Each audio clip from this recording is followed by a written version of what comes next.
sexta-feira, 12 de maio de 2023. Eu me encontro na Cinemateca Brasileira, local que cedia a Semana ABC de Cinema. A Semana ABC de Cinema é aparentemente uma feira do mercado e uma feira de tecnologia. Você anda aqui pelos estandes, pelas baias, você vê de equipamento impressionante. Mas a máquina não funciona sem a presença humana, sem a inteligência humana, sem o planejamento humano, sem o fator trabalho. Por isso, se encontra aqui com uma estande o Sindicine, que é o sindicato que representa os técnicos e trabalhadores no audiovisual brasileiro. Vou falar com a Sônia Santana, presidente da casa. Sônia, qual a importância da Semana ABC? Bom, a Semana ABC é o maior evento tecnológico do setor do audiovisual. Aqui se reúne uma vez por ano as empresas, tanto produtoras de equipamento, como as importadoras, locadoras, que vêm trazer as novas tecnologias. E, ao mesmo tempo, existe toda uma área de debates, né? Onde se debate desde novos equipamentos, condições de trabalho. Discutimos agora, tivemos uma mesa sobre inteligência artificial no som, muito interessante, muito importante, para a gente poder avaliar o futuro que nos espera. Tivemos ontem uma mesa muito importante também, que reuniu tanto o profissional de fotografia, os diretores de fotografia, quanto os gaffers. Os gaffers são os profissionais de iluminação, de apoio ao diretor de fotografia. Ele é um braço direito, ele é o terceiro olho, digamos assim, do fotógrafo, aonde ele aponta não somente caminhos de luz, como soluções dentro de espaços, propõe outras formas, né? Ele tem que ter conhecimento para isso. Ninguém é gaffer do dia para a noite, né? Gaffer pressupõe, assim como assistente de direção e outras funções, como direção de arte, olhares para a cultura de uma forma geral, né? Analisar quadros, entender de onde são os pontos de luz, para criar embasamento. Quando você fala assim, não, vamos fazer uma luz renascentista, entender o que é isso, sabe? E colaborar com a produção também. Ele gerencia todo o equipamento, toda a equipe de iluminação também. Então ele tem uma função muito importante, né? Que vem criando essa necessidade. Então essa ABC, ela traz essas discussões.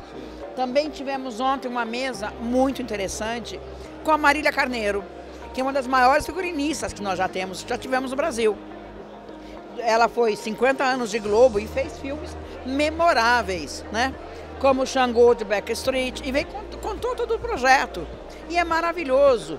E o que eu fiz uma colocação ontem nessa mesa, que muito da qualidade do trabalho de profissionais do gabarito dela vem também da qualidade de pesquisa que faz, sabe? Então visita museus, ela mostrou-se umas referências de um pintor italiano da década de 1940, de 1490, que ela falou assim, olha a modernidade que tem nesse figurino, sabe? É uma Ascensão de Cristo, onde os soldados estão desmaiados. E só você, na foto que ela trouxe, você só vê as pernas assim do Cristo, de cor de rosa. Ela falou, Damares jamais aprovaria esse Jesus Cristo com cor de rosa. Então ela cita a imersão profunda, buscando a realidade, trazer realmente a qualidade técnica, né? Ela contou casos do Zelito Viana, que cedeu a casa dele, usaram a piscina para atingir roupa, para amolecer tecidos, para aumentar a caracterização. Então, são histórias que só vêm crescer. E eu fiz uma observação nessa mesa, chamando a atenção dos novos figurinistas, né? Que tirem a bunda da cadeira, parem de pesquisar no Google, que nós só temos o modelo padrão, sabe assim? Ou seja, precisa ter prazer na pesquisa, porque isso enriquece toda a estética do filme, né? Então o figurino, a direção de arte, a fotografia, a iluminação, são pontos que são discutidos nesses debates, né? Desde processos de conservação, os novos equipamentos, como usar, né, os LEDs, estão sendo muito usados como fundo. Então você não precisa mais ir para a praia, você joga uma praia atrás com muita realidade. Então a gente tem uma evolução muito grande de equipamento que é mostrada aqui, né? Aqui que se expõe as novas estruturas de trabalho. E aqui fora você tem, aqui tem iluminação e câmera, e fora você vê todo um trabalho de movimentos de câmera, né? Então você tem desde bicicletas que podem circular em qualquer lugar, elétricas, a câmera car, estruturas para usar drones, sabe, com guias. Então tem um grande investimento e principalmente muita experiência para chegar nesses equipamentos, né? Que eles vêm sendo feitos ao longo do tempo com a experiência do técnico, com o arrojo, né, tanto dos maquinistas, né? Quantas vezes eu filmei amarrando o fotógrafo, tirando a porta de helicópteros. Hoje não, você tem estrutura para isso, você tem segurança para isso, né? Então eu faço parte também dos primórdios, né, vamos chamar assim, né, onde se improvisava muitas coisas. Então você vê um cinema muito mais profissional e a ABC mostra isso. E a ABC, num certo momento, ela percebeu que só falar de trabalho, só falar da qualidade do trabalho, da inovação tecnológica, faltava um pouco um pé no chão, né? De entender condições de trabalho. Eles começaram a perceber que estavam trabalhando demais também os fotógrafos. Eles são cada vez mais exigidos, né, como parceiro do filme, desde ajudar na estética, como nos processos e meios de trabalho. Hoje tivemos uma mesa muito interessante do som da realidade virtual, que foi uma mesa assim magnífica, com 2 profissionais de som, um da TV Globo e o outro que é um técnico de pós-produção, com 2 acadêmicos, não é bem assim? Que são da USP, que são da PUC, que vem estudando inteligência artificial, que vem vindo desde 1950, não é de hoje. Só que nos últimos 6 meses houve realmente um salto tecnológico muito grande que assustou, realmente. A gente ficou um pouco mais tranquilo, vamos dizer assim, de uma certa forma, porque não são muitos países que têm a condição de ter toda essa inteligência artificial. Nós vamos ter aqui via Globo, via a Amazon também já tem alguns sistemas parecidos. Na pós-produção já tem muita solução via inteligência artificial.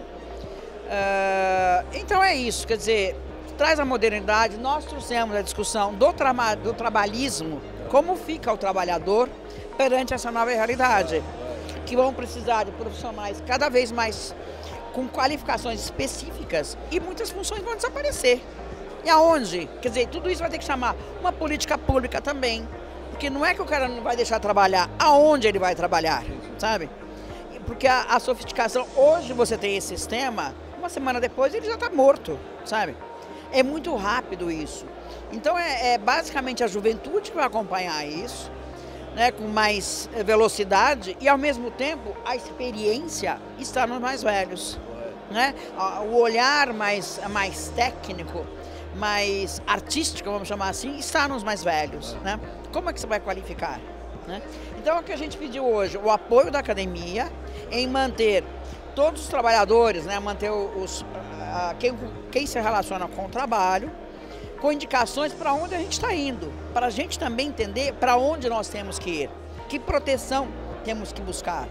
Tem questões de direito autoral, direito de voz, direito de expressão. Dubladores é uma função que está acabando, sabe? A Netflix já faz isso, dublando fora do país, usa alguns locais e depois você vê a mesma voz em diversos idiomas. Então é uma categoria que vai ter que achar uma outra forma de trabalho. Qual? Sabe assim, qual? Né?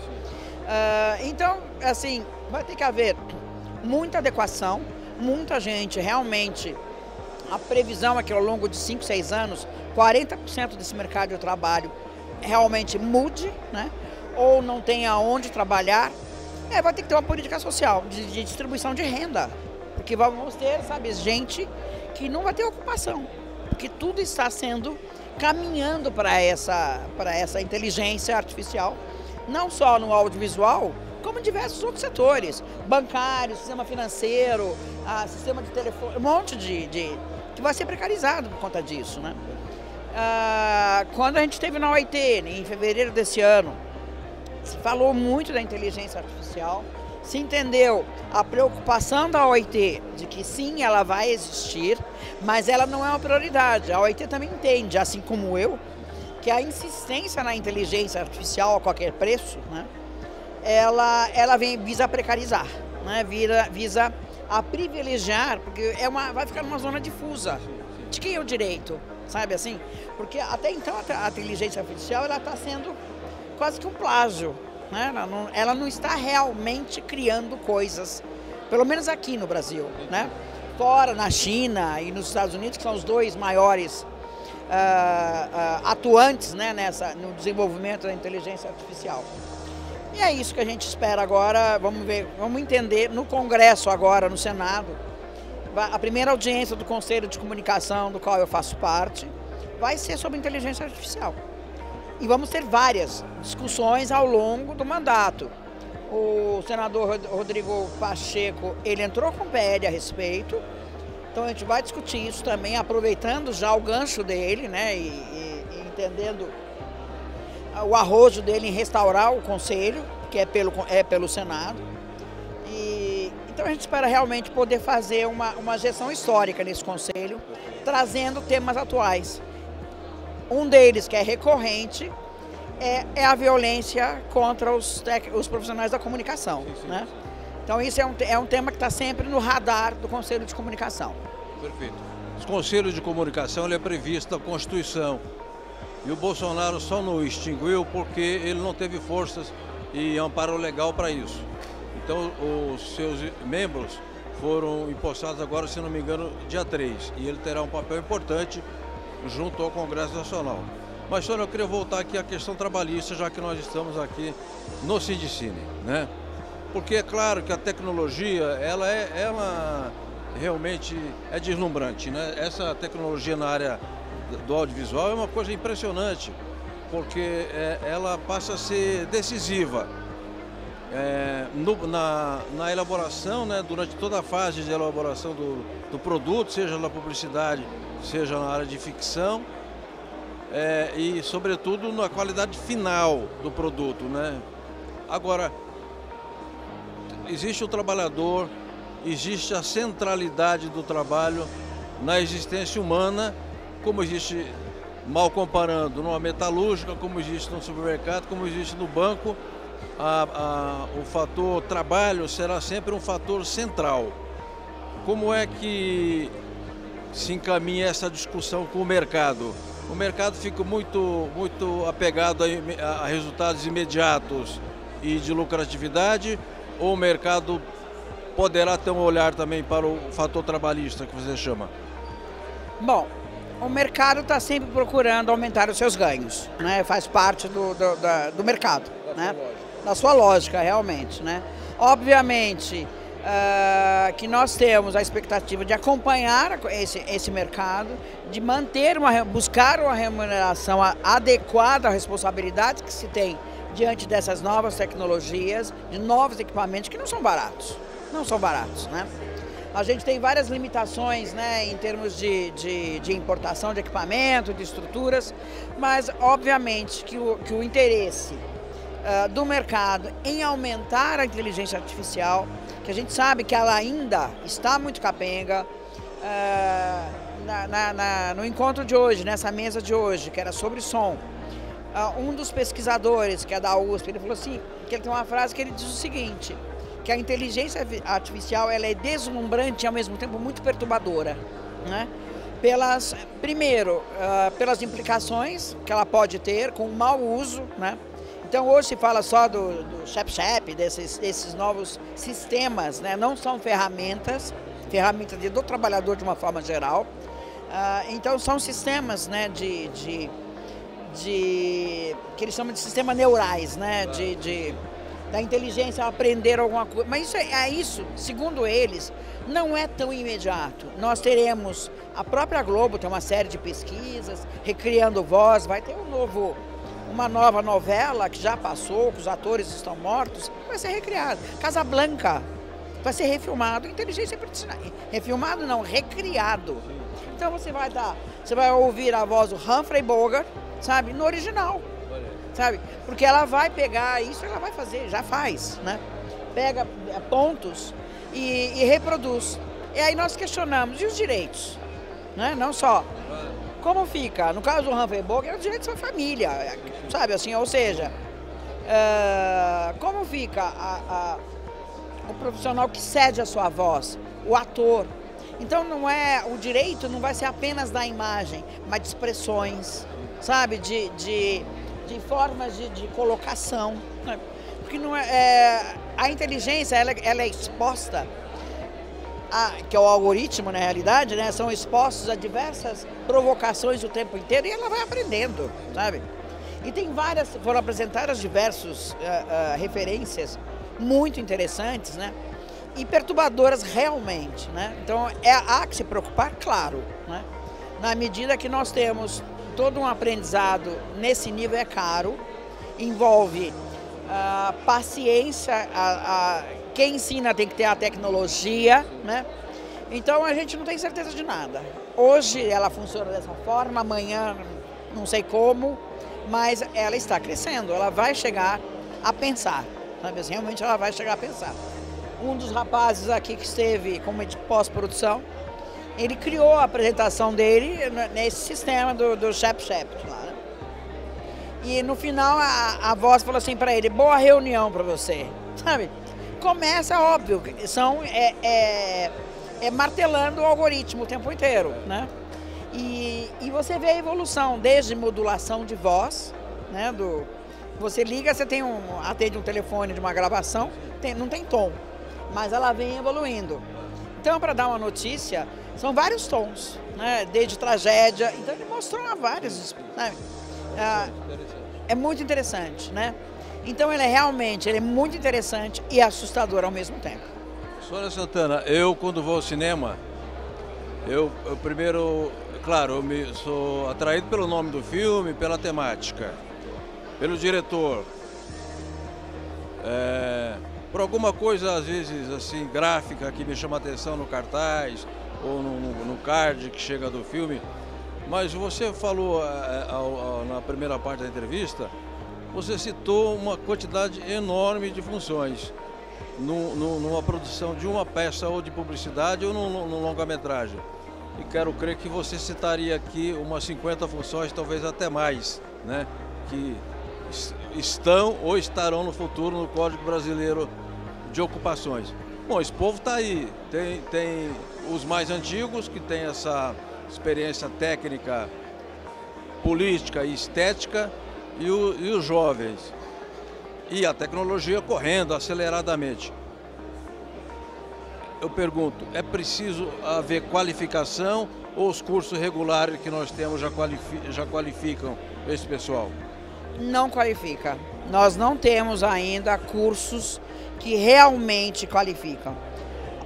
Existem, obviamente, pontos isolados, muita coisa é ainda a nível de experiência, a nível de testes, né? Não tem ainda realmente implantado um processo de inteligência artificial. É muito usado em pós-produção, já vem sendo usado com diversos programas. Hoje se consegue, inclusive, ter uma música, antes não conseguia, você tirar a voz, sem que você tenha um material original, né? Você consegue, por sistemas, trazer a voz mais para perto, corrigir, modular, alterar o tom. Tudo isso é possível via inteligência, com uma série de programas. Que antes demorava muito, tinha muito tempo, muito recorte, né? De botar a fita no tape, sabe assim, de usar a Gillette para editar um som. Artesanal, né? Hoje já não. Então se ganha muito mais tempo com a inteligência. E ao mesmo tempo, esse ganhar de tempo aumenta a pressão no profissional. Porque assim, quanto mais rápido ele consegue ser, mais ele é cobrado. Ele não recebeu o material, não leu e já querem a resposta, né? Então há essa aceleração, que é o que gera angústia, é o que gera depressão, né? Porque às vezes é entregas que você não consegue dar. Você precisa de tempo também, né? Nada acontece por acaso. Então o mercado também vai ter que se acostumar a trabalhar pelos especialistas que estavam na mesa. Eles acham que primeiro vai acontecer, já está acontecendo, mas no nível que se propõe hoje, que se pressupõe hoje, demora um pouco, porque é muito caro. É muito caro. Então você tem hoje os Estados Unidos, né, lutando para ter essa predominância, a China também, né, que estão ali, ó, brigando por esse processo. Cabeça a cabeça. Putz, está uma disputa, é muito dinheiro. Realmente é muito dinheiro envolvido e muito ganho que se tem com a economia. Citar um exemplo, por exemplo, o Elon Musk resolveu criar uma fábrica de automóveis totalmente sem humanos. Foi um desastre. Foi um desastre. Porque ele não tinha, primeiro, com quem discutir para mudar nada, era tudo automatizado. Então a gente não vai perder. Pelo menos eu espero que a gente não perca a naturalidade, a espontaneidade, principalmente a criatividade. Então acho que funções como o jornalismo pode acabar? Eu acho que não, sabe? Porque saber perguntar é uma arte, sabe? E nem sempre a arte se ensina, né? Você tem, ou você nasce com ela e burila e trabalha, mas criar você não cria, né? Você não somos Deus que cria do nada, né? Então então muitas coisas que são meio alarmistas, a gente tem que respirar um pouquinho. Vai acontecer? Vai. Quando? Não sabemos, né? Mas o que a gente pediu, que primeiro, toda a academia, né, os profissionais, né, que são filósofos, sociólogos, todos eles têm uma alta formação, que mantenha o mundo do trabalho atualizado sobre isso, para a gente poder minimamente procurar meio de qualificação ou de redirecionamento para quem está se formando, sabe? Professor, eu queria falar um último assunto, que é a questão da indústria. Nós somos um país continental, o Brasil, quarto ou quinto maior território do planeta, né, considerado das fronteiras. O Brasil tem 215 milhões de habitantes. O Brasil já foi a quinta ou sexta economia do mundo. A gente espera que o Brasil vá recuperando as suas posições gradativamente. E o Brasil tem uma preciosidade chamada mercado interno. A Coca-Cola está de olho no mercado interno, as indústrias de celular estão de olho no mercado interno, as indústrias automobilísticas estão de olho no mercado interno. O mercado interno brasileiro é uma coisa impressionante. Então eu queria saber, dentro dessa ideia da reindustrialização ou do fortalecimento da indústria, até o presidente Lula ter falado sobre isso, e nesta semana o movimento sindical teve teve uma reunião com o Geraldo Alckmin, que é o ministro da Indústria, Comércio e Serviço. Eu queria saber se a indústria cinematográfica brasileira, do audiovisual, ela tem punch, ela tem tamanho, ela tem dimensão para se inserir como elemento ativo nessa reindustrialização brasileira. Tem. A indústria tem. Óbvio que nós temos uma dualidade, né? Nós somos indústria enquanto nós realizamos, enquanto nós utilizamos essa estrutura toda, mas o nosso produto é cultural. A cultura, de uma forma geral, está com um peso no PIB superior à indústria automobilística. Então, o peso, o dinheiro que gira, a gente está tendo aí agora a Lei Paulo Gustavo, a Ancine vai liberar uma série de projetos que estavam congelados. Espero que a Ancine corrija os editais, os valores dos editais, né, para poder ser compatível com a realidade de mercado hoje salarial. Mas ela tem condições sim, né, de ter protagonismo, primeiro até pelas condições continentais do Brasil. A gente tem condição de contar todo tipo de história. Nós temos todos os cenários e por isso nós somos objeto de cobiça, inclusive, desses produtores de streaming, né? Porque você tem neve, você tem sol, você tem deserto, você tem floresta, você tem o que você quiser, né? Você tem cenários que parecem a França, Exato, sabe assim? Então nós somos muito ricos enquanto povos, né? E a nossa cultura realmente tem muita coisa para mostrar.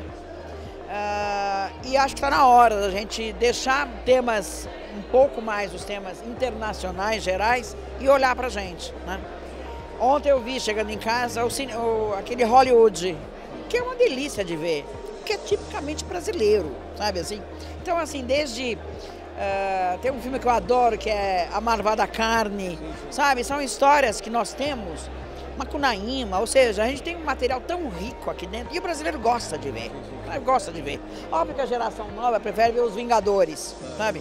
Mas quando você coloca diante da riqueza da cultura brasileira, é encantador, sabe? Realmente é encantador, né? Perfeito. O Flávio Dino, ministro, também prefere os Vingadores. Ô Sônia, eu poderia ficar aqui fazer um longa-metragem, um Ben-Hur, como ia no cinema na minha cidade, no Cine Ouro Verde. O filme era tão longo que passava em 2 dias. Hoje passava a primeira parte, no segundo dia você ia assistir a segunda parte. Eu poderia ficar conversando com você aqui umas 5 horas e... Muita história. Muita história. Primeiro pela sua trajetória no mercado, área de produção, etc. Profissional respeitadíssima, pela sua formação pessoal, política e pelo seu compromisso. Mas eu queria fazer uma última observação, porque eu considero importante para nós brasileiros. Como é importante a mulher ocupar espaços políticos, sindicais e de comando. Não estou aqui desmerecendo, mas talvez se eu estivesse conversando com um homem, aqui não teria um manancial tão rico e produtivo de informações quanto a Sônia nos passou, e poderíamos ficar mais 5 horas. Mas eu não resisto, jornalista, eu gosto de fazer pergunta, é uma tragédia. Você acha que o patronato, o empresariado desse setor, por fim, para a gente acabar a conversa aqui, está interessado em pegar o touro à unha e abraçar essa causa da indústria, porque ela tem a ver com a soberania nacional? Ou o sujeito está lá no cantinho dele, querendo ganhar o dinheiro dele e ver o saldo médio no final do mês? Ele está interessado? Você tem observado isso do empresariado ou não?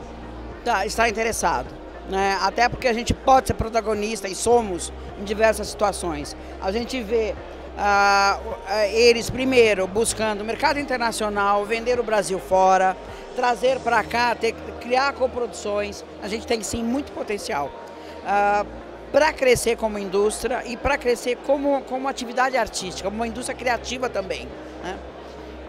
O que é necessário entender, que o patrão entenda que bons profissionais custam caro. E a gente precisa aprender a olhar a relação custo-benefício. O que um profissional bem qualificado, o que ele significa dentro do seu projeto?